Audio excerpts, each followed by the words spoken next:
these early lawsuits are about helping Americans who aren't educated like you guys are to understand that they are being sold a bill of goods about health, disease, vaccines, everything, right? And this is something I address tomorrow night in my talk.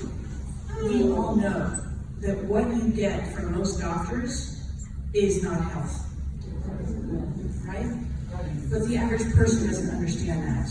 And we have been sold this idea that medical care is health care, and that's not true. They are not the same. So we are, through our lawsuit, we are going to expose lots of bad actions by CDC and other seriously powerful actors. And through doing so, we're going to shift public opinion. But we also get discovery. We get to depose them. We get to find out so much information that we don't generally have access to, and that is so important. And the reason that's so important is because ultimately our goal is to take the pharmaceutical industry down. Yes.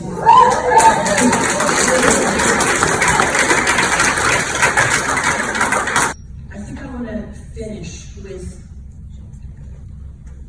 an assessment of where we are, because it's clearly very dark days.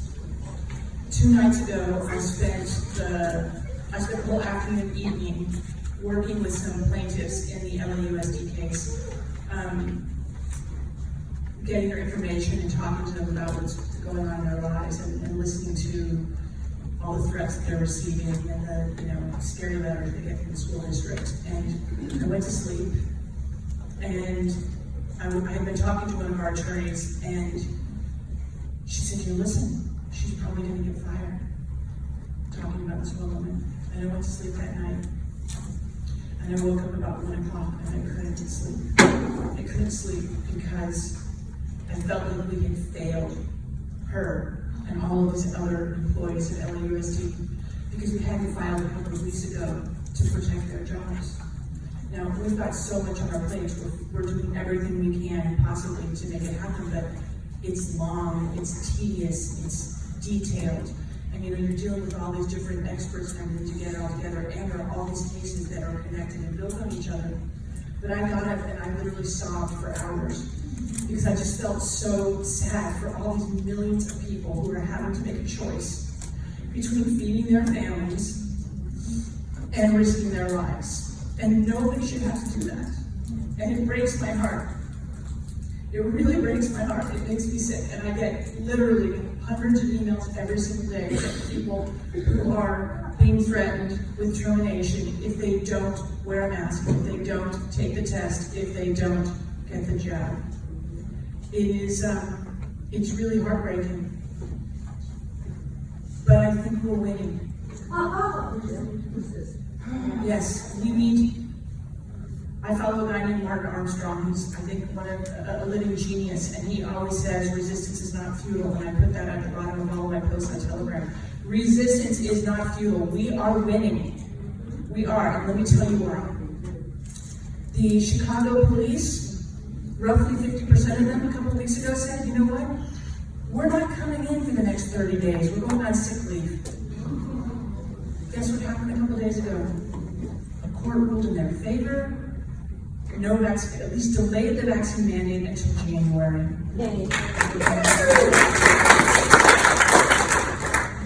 Transportation workers, did you hear the trucking industry warned the Biden administration a week or so ago, sometime in the last week, saying, if you try to push through this mandate, you can do that, but let me tell you, it's going to be a nightmare because our people, a good number of them, aren't taking it. They are not taking it, and it's going to make Christmas a nightmare. Oh, God. It's going to make the whole holiday season a nightmare. And guess what happened? The Biden administration announced today that the emergency order that they put out September 9th, they just issued a rule today that the mandate will go into effect January 4th for their emergency. This is a win, you guys. And the thing is, it's really important because you know what? They blinked. Chicago blinked. Lori Lightfoot blinked. President Biden and his administration, they blinked. And you know what? Millions of Americans are going to know that now. And they know that they are powerful. They know that they can affect change. It's happening in other places. In New York, something like 20 fire stations are going to be shut down because they don't have the staff. Healthcare workers are resigning all across the country. This is happening everywhere. And there are judges who are intervening sometimes. So we are seeing some positive from the, a judicial standpoint. But the biggest thing is that people, I think the beast is awakening. People are sick and tired of being told how to raise their kids, what to teach them, what to inject in them, all of these things. And so parents are getting riled up. And so are workers. Southwest, they had their little weather problem. They canceled like 1,300 flights, and it was it 1,800? And America just had 1,300 the other day, right? Because of weather again. Isn't it funny how bad the weather's been lately? Climate change. Southwest back down on their vaccine mandate. We are winning, people. We are winning. And they are starting, and the other thing that's happening simultaneous with this is critical, which is that the narrative is completely imploding, right? You look across the country, and you know what? Hospital emergency rooms are full, but they're not full with COVID patients. Australia, they're full. 80% plus vaccinated. Ireland, they're full. 90% of adults vaccinated. Why are they full? Because people are getting sick. Because they're getting poisoned by that shot, right? And so what's happening is that they don't have an explanation, and it's being reported now that there's a problem. Even NPR did something on it. I couldn't believe it. They did. And so, when you look at what's happening, which is that the people are awakening to the fact that they have power, combined with the deterioration in their narrative, and this, let's 4 shots, right? Israel's on their 4th dose. You're not fully vaccinated unless you've had 4 doses now. That's where they are. So I don't know if they've fully implemented that or if they're just talking about it. So I should just qualify that. No, they definitely done 3. I just don't know if you have to have a 4th yet. Because they're being passed or if it's at the welcome to it. Yeah. Oh, yeah. Okay. So the question was about censorship. I think that all of this goes hand in hand. Oh, and this is the other thing that I think speaks to this. Beaglegate. For those who don't know, about 10 days ago, there's a group that's been doing some deep diving on Dr. Fauci's history. And what they have found is that he's done some really, really evil things. He actually funneled money, about $400,000, to some kind of an experiment in Tunisia where they were taking beagle puppies out into the desert, locking them in a cage where their head was stuck in the cage, and let them be eaten by sandflies to death. Yes, for research. Yeah, and he had their vocal cords removed so that no one would have to hear them cry. But here's the other thing. He also funded research in New York City on orphan children, experimenting on them with deadly AIDS drugs. But here's the thing. It wasn't 40 years ago. It was 2005. They've done other things, injecting things into monkeys' brains. And my point is, this stuff is all coming out. And I believe that, do you remember, what was her name, Cindy? She stood outside of Bush's ranch here in Texas. What was her name? Does anybody remember that lady? Cindy Sheehan, I think? Yeah. Anyway, around court, her son was saying, and she's like, why? And she sat there for 2 months, and nobody paid any attention to her for 2 months. And then they started, because they couldn't ignore her anymore. And I think we're at that point. We are very, very close, if not there already. Newsweek, a couple of days ago, published an opinion piece by Drs. Jay Bhattacharya of Stanford and Martin Kohler of Harvard, saying that Fauci fooled America. They published it, Newsweek. We're getting to the point where they know that silence is complicity. And I think as we get there, we're going to start to see a shift in what is reported. Some media outlets are going to break, because you know why? Because if they don't, they're going to get drug out in the streets when it's all over, right? Yeah.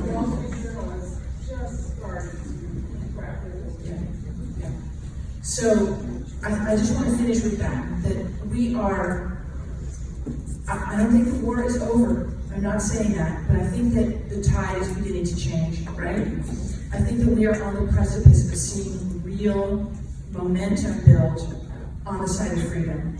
We see attorneys general falling from the sky this week, literally. I think there were 3 lawsuits filed by attorneys general against the Biden administration. This is huge. This is huge. So we are starting to see pushback. We're starting to see acts of God, this whole thing with Fauci being exposed. And we're starting to see the narrative breakdown and the attorneys general intervening. I think this is all going to coalesce into some kind of momentum for us. So it's dark. I just want to encourage you all to hold the line, because that's where we are. We hold the line and we are going to win. Do not back down. Do not back down.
This is a story which is they were desperate to find a pathogen model which would get us addicted to their industrial model of vaccines.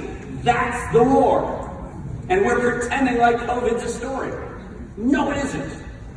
Now, if it took COVID to wake some of us up, that's fine. But let's stop thinking that we're woke when we figured out COVID was a sham. The entire shield of immunity is the target. And until that shield of immunity is taken down, and until every one of the beneficiaries of that shield of immunity is taken down, until that happens, we have not won. And let's not set out little objectives. If we are going to take this seriously, ladies and gentlemen, let's take it seriously. This is an us for humanity story. And if us for humanity is going to stand together, let's stand for something. Let's not book a win and go, well, we got them on this one little technicality. No. Until the shield of immunity goes, we're not done.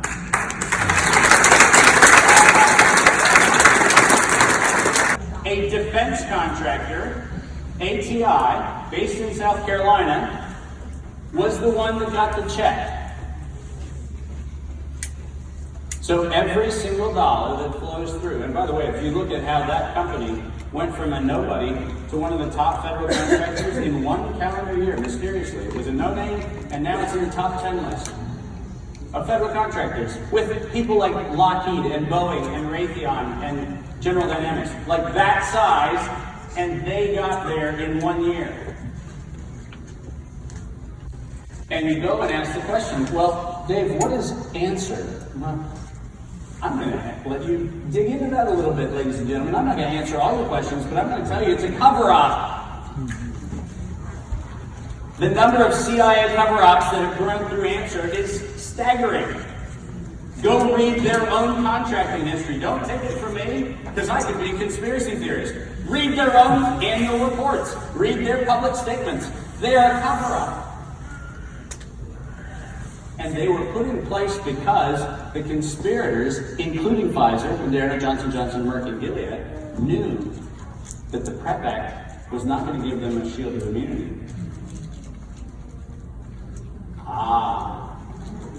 Because they got a shield of immunity where the indemnified party is a cover operation.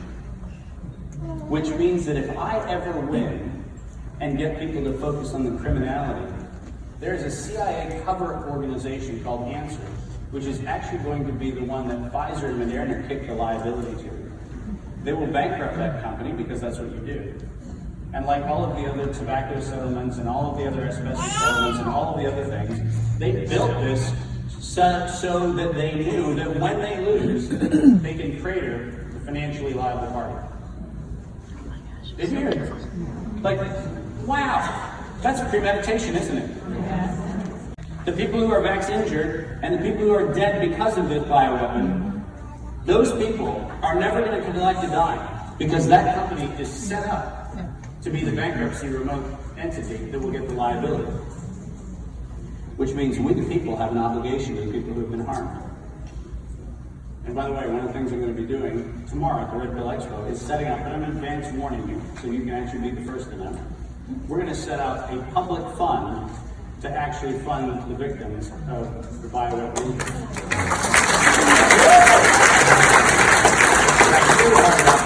We're going to use some creativity, because what we're going to do is we're going to take advantage of my knowledge of how these corporate structures are set up, and then what we're going to do is have a little bit of fun.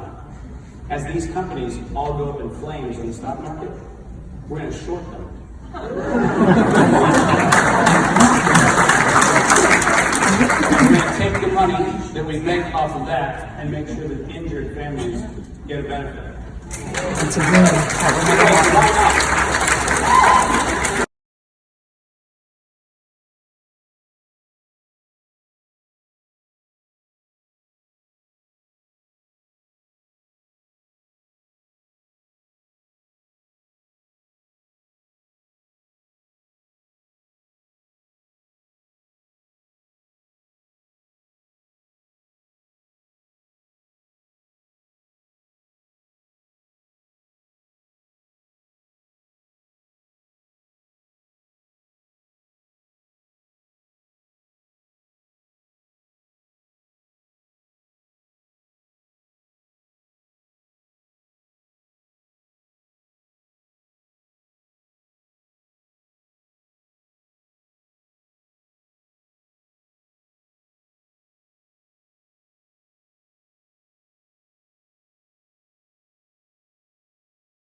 Thought this is so powerful because this is, sort of biblical times. This is a false god, and here are all these sort of prophets handing up the baby.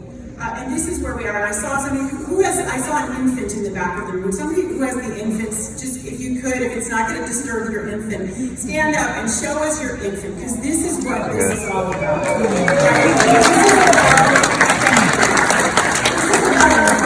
This is about the world that we give to our children. This is about the world that they inherit. This is really not about us.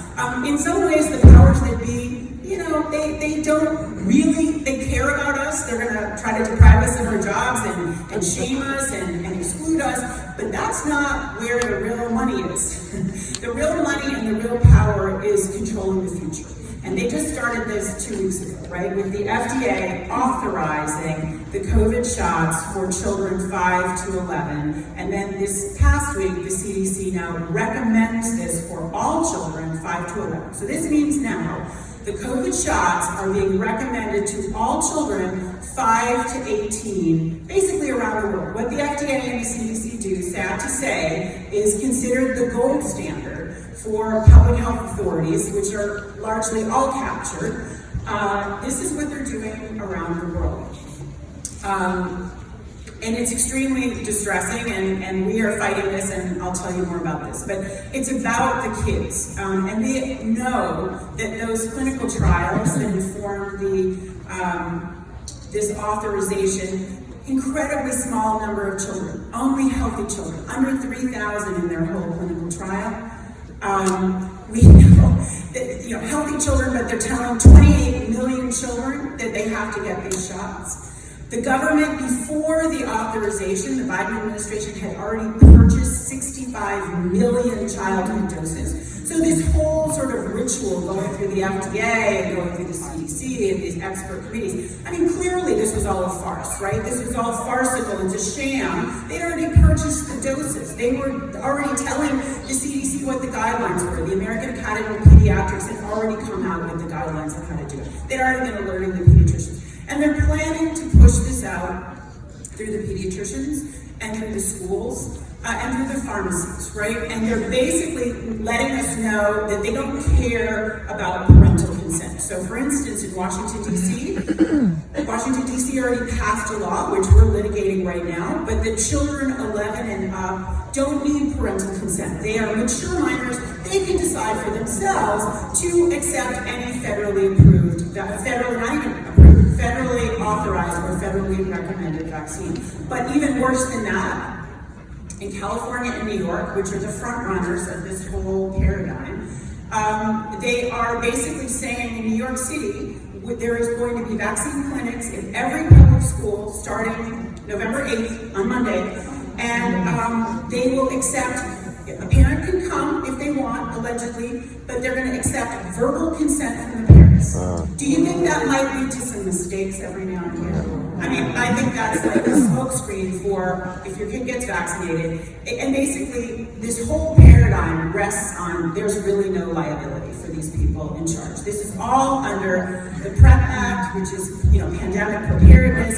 There's basically no liability. Essentially, there's like a tribunal, which isn't going to give any money, but it's, the government, the healthcare workers, the pharmaceutical industry, they're not liable. So they're going for the kids. They're going for the kids, and in my view, one of the other things I love about this image is it helps us realize this is not the first time. Child sacrifice is not new. Actually, the Holocaust didn't start with the Jews or, the Roma or the gay and lesbian people. It started with kids with disabilities. It started with the T4 program. Child sacrifice is nothing new, but what's different than this sort of image from biblical history is it's not just the select few. It's not just the chosen children. It's not just the ones that they would say, oh, they're the best and the most beautiful and, they're worthy of the gods. It's all children. Remember, Bill Gates told us at the beginning of this pandemic, and he's a central figure here, he told us, we won't go back to normal. Okay, that's never happening, but we won't go back to normal until 7 billion people on the planet are vaccinated. That's the global population minus 500 million, right? That's the global population. And if you think that it's going to stop with, just you can't sit at the beach chairs and you can't go to the grocery store, I mean, come on, right? I mean, it's a very fast train, and it's moving very quickly towards very severe penalties, right? Right now, you can't have a job. That's what they're trying to do in the United States, right? If you work for a federal contractor, if you work for a company with over 100 employees, this is what they're trying to do. I'm not saying they're going to succeed. We're doing everything we can to stop that. But, do you really think that it's going to stop there? I mean, they're trying everything they can. New York City, I just saw a little image this morning, Mayor de Blasio paying children in the schools $100 to get the shot. I mean, this is overt bribery, right, to children. Pfizer's new commercial that people are telling you about, it's, they're having the heroes of the children who are in the clinical trials. This is mass experimentation, right? We've gone from sort of mass incarceration to mass experimentation, and it's not just the chosen, it's everybody.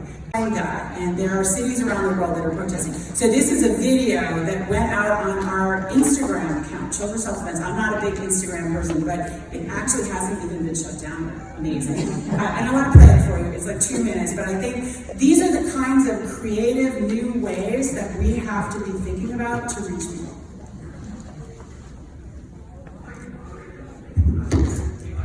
People can afford evil lies. People can afford evil views and every power that we relinquish to them. And right now we are giving them the power to micromanage every bit of our lives 24 hours a day. They're going to know where we are. They're going to know the money that we spend. They're going to have access to our children. They're going to have the right to compel unwanted medical interventions on us. It's the product of a pharmaceutical-driven biosecurity agenda that will enslave the entire human race and plunge us into a dystopian nightmare where the apocalyptical forces of ignorance and greed will be running our lives and ruining our children and destroying all the dreams and dignity that we hope to give to our children.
To really stop this in its tracks. The time is now. So I thought I'd give you a little bit. Oh, sorry.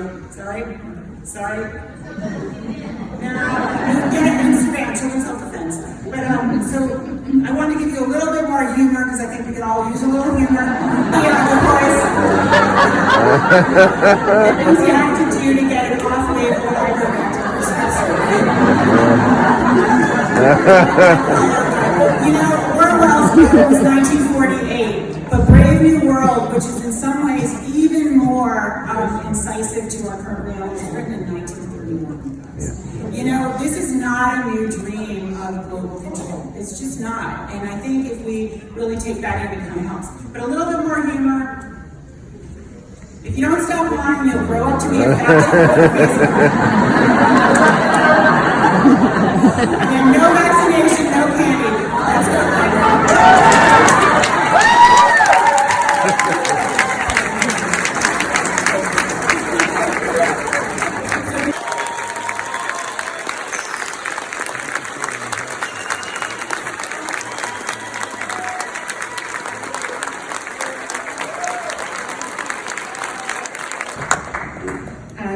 Like everybody here, thank you so much for what you do. 2 questions. One, I think so many of us are concerned or worried, wondering why Donald Trump continues to promote the vaccine. I know he said he doesn't recommend it for the 5 to 11-year-olds, but just wondering your thoughts on that. Second of all, I'm in the quasi-free state of Florida, so there's a lot of people around me who don't see any of this. And other than the education that we try to do one-on-one or in whatever form we have, do you have any thoughts about? Yeah, I do. Yeah. So 2 things. So, I have no insights into Donald Trump. I mean, people had high hopes for him. From my perspective, I don't know what he's thinking. I'm sad to say, what is going to wake people up? It's when 5-year-olds have heart attacks. That's what's going to happen. It's when 7-year-olds have strokes. I mean, look at what those parents in Loudoun County, Virginia did when they saw that their kids were being taught in ways that they thought was wrong. They rose up and they fought back and they just changed that state's trajectory. I do believe that when parents see what's going to happen, and they're going to see it, these are not safe products, you guys. I mean, these are really dangerous products. Kids are going to die. I mean, it's tragic. It's absolutely tragic. The kids are going to die, and that's going to wake people up. And we have to be ready to support those people, to embrace those people, say you did the best that you knew how. We do feel their pain. We feel their tremendous pain, and what was done to them was an injustice. But we need to enlist those people and say, come and help us. And Senator Ron Johnson had a hearing on Tuesday for people injured by COVID vaccine. The highlight reel is a half an hour. I recommend people watch it. I mean, these adults are being slammed, they're dying, kids are already dying. Some of them are committing suicide because the side effects are so horrific. I mean, sad to say, that's going to be a turning point. And from my perspective, the real fight is we have to give it all we've got between now and June, because we know that what the powers that be want globally is by the end of this coming school year, they want to have in place mandates for children for the 2022-2023 school year. They want COVID shots on every mandate list in this country but around the world. And it's the future that we're really fighting for. It's really about the future. So from my perspective, it's between now and June, and we can win this. We can win this, but we really do need to figure out how to work together better. We need to pull out all the stops between now and June and thwart this right now. Listen, we did it with H1N1. It was the same thing, right? It was like everybody needs an H1N1, and it just fell apart because the courts stood up, people stood up, the healthcare workers said we're not doing it. The same thing happened, remember, with the smallpox vaccine. The same thing happened with the anthrax vaccine in the military. When people stand up in large numbers, they back down. So we can do this, but I think we pull out all the stops between now and June, and we make sure that these mandates cannot happen. If they do happen, we set up those homeschooling quads, and people don't send their kids to school. It's that simple. And then they'll back down, because then there's no money, there's no jobs for them. I think that's the only way to go.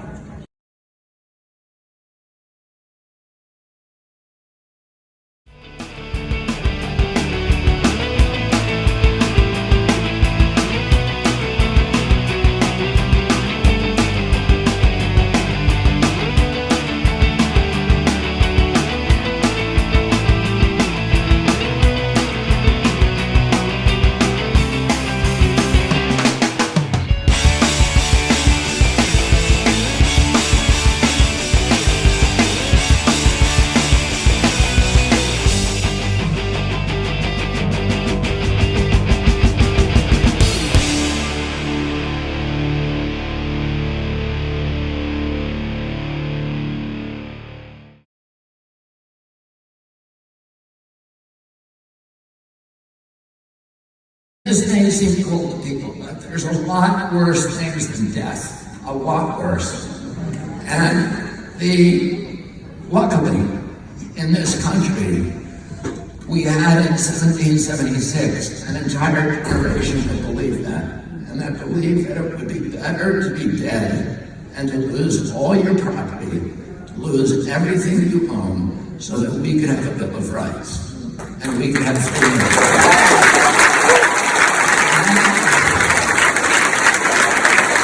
That generation gave us something very precious. They gave us our country. And in 1 year, Tony Fauci and his cronies, and these intelligence agencies and the pharmaceutical companies and these billionaires from Silicon Valley who have engineered a shift of $3.8 trillion from the middle class globally to a handful of robber barons. And they're the same guys who are deplatforming you if you question the policies that have enriched them. And, people, it's so obvious to anybody who looks at it critically, and yet there is 67% of our countrymen are blind because of the hypnosis, the mass hypnosis that it is a product of induced, orchestrated panic. And we need to wake our brothers and sisters up. we need to, one at a time, if we have to. And because here's the good news. There's a conversion taking place right now, where a lot of people are waking up. And they're going out into the street. And the conversion always favors our side. Nobody goes from our side to their side. Everybody who goes comes to our side.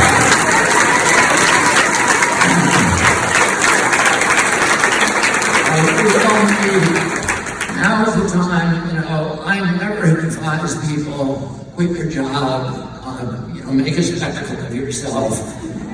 But now I do. Because this is the hill that we need to die on. I had a group of nurses who told me they were all about to lose their job representing a lawsuit. And I said, are you sure you want to do that? And they said, we've all agreed this is the hill we're going to die on. And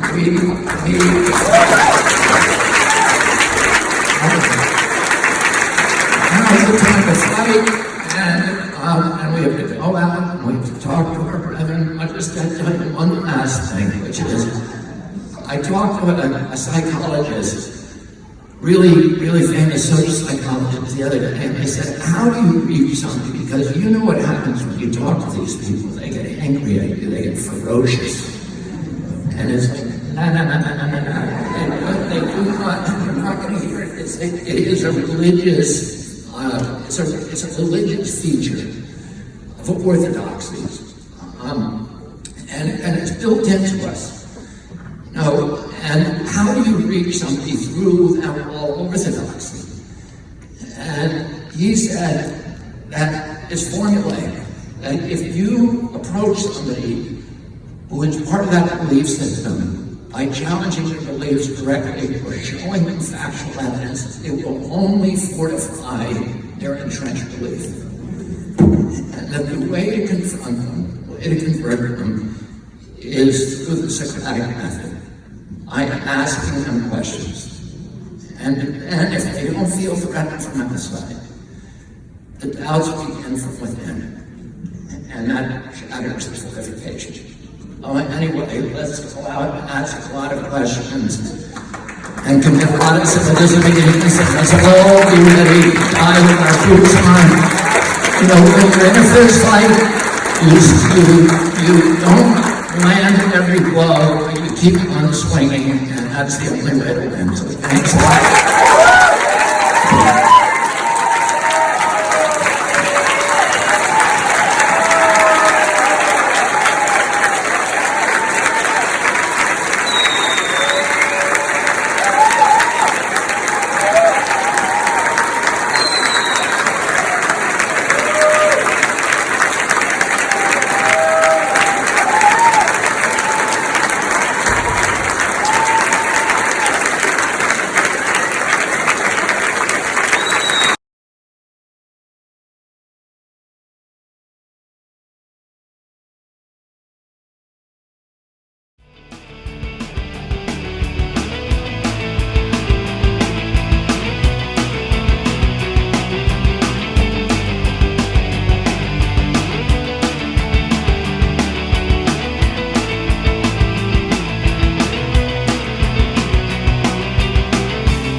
To vaccinate 58 million children in this country, a kind of mass ritual genocide. And people have asked us what we can do, and we are working now with Mary Holland at Children's Self-Defense. Please watch your email. We're coming up with a plan to meet frequently in local groups and see what we can do about what's happening right in your community. We don't have a real firm plan yet, but we're definitely working on one, so watch your emails. All right, Dell's middle name is activist, right? Dell Victory is one of the preeminent voices of the vaccine risk awareness movement. His career as an Emmy-winning producer of the CBS talk show The Doctors changed profoundly when he produced the documentary Vax. And needless to say, his producers didn't like that very much. But Vax is credited with igniting a revolution against pharmaceutical tyranny around the world. Now, Dell's internet talk show, The High Wire, is the fastest growing program in the natural health arena.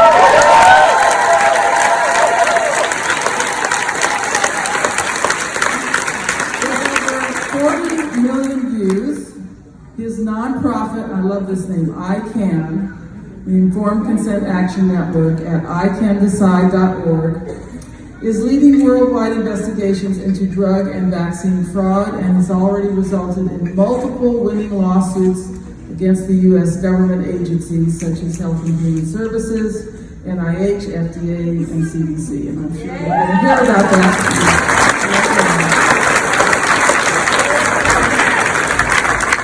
But Dell is probably best known for his powerful speeches that weave shocking truths, searing wit, and dynamic passion into an experience that is often described as electrifying. So we are prepared to be electrified.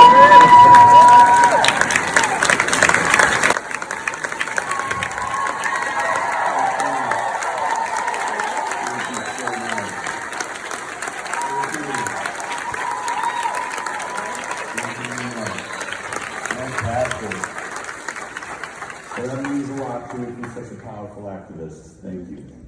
When I really did think this was all about vaccinations until I've been diving deeper and deeper into this hole and started to recognize there's other things going on. And the big thing is recognize that I don't believe that our government of the United States of America is being run from inside of our borders any longer.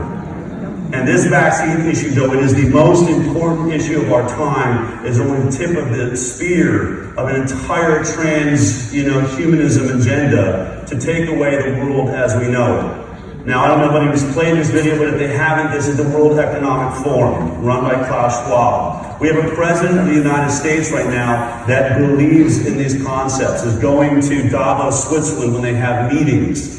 So did President Obama. And I'm not making this political, I don't care how you vote. We've got to recognize the world that we are now in. And when you look at what they believe in, you've got to ask yourself, is this what we as human beings, first and foremost, and we as Americans believe in? This is their video, not mine. This is not satire. This is what they want for all of us.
So I don't know how much of that you agree with and you don't agree with, but I have an issue with the fact that no one will own anything and everyone will rent.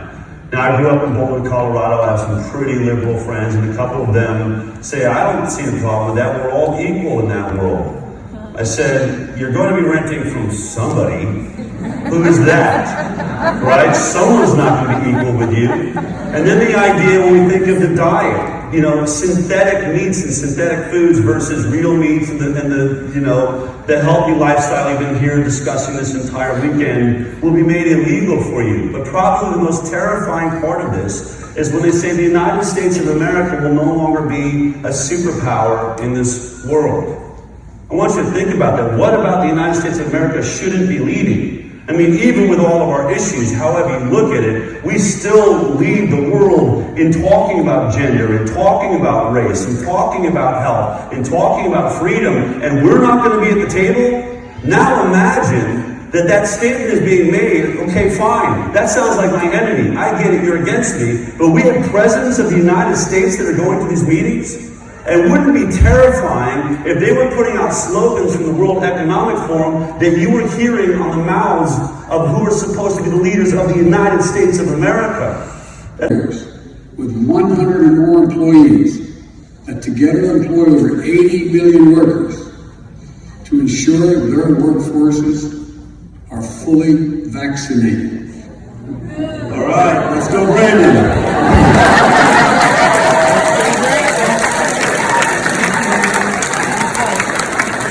This is the first time in history, as I've ever read it, that we are not talking about an attack on a continent or attack on the side of the world. Every free citizen in every nation in the world is now being attacked by a globalist concept that the governments are all sharing. For the first time ever, we truly are all in this together.